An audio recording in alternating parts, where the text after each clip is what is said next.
दिव्यकांत आता तुझी तोंडी परीक्षा घेणार आहे. कविता ऐक आणि विचारलेल्या प्रश्नांची उत्तरे सांग. पाय चिमुकले पंख चिमुकले देह तुझा सानुला अफाट आभाळातून कैसी उडता येते तुला. रात्र संपता डोंगर तरुणी वर येतो भास्कर तूही त्याच्या संगे येसी गात गात सुस्वर. आता दिलेल्या जोड्यामधून अयोग्य जोडी ओळखायचं. पंख चिमुकले, देह चिमुकला, पाय चिमुकले. छान. भास्कर या शब्दाचा तुला माहित असलेला समानार्थी शब्द सांग. तुला पंख फुटले तर तू काय करशील. खालीलपैकी योग्य विधान ओळखून सांग. रात्र संपण्याआधी सूर्य उगवला. रात्र संपली आणि जणू डोंगर चढून सूर्य वर आला. पहाटेच्या उगवणाऱ्या सूर्यासोबत पक्षी जणू गाणे गात आहेत.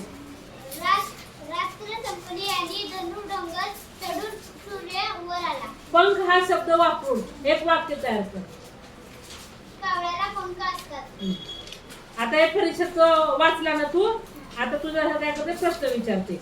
आबा कोठे काम करत होते. बागेत.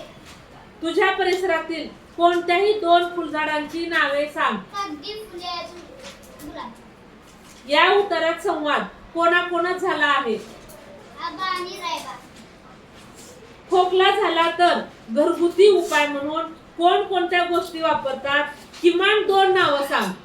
अजून रात्री झोपताना गरम पाणी घालून मिक्स घालायचं वाफ घ्यायचं. वाफ घ्यायचं. छान.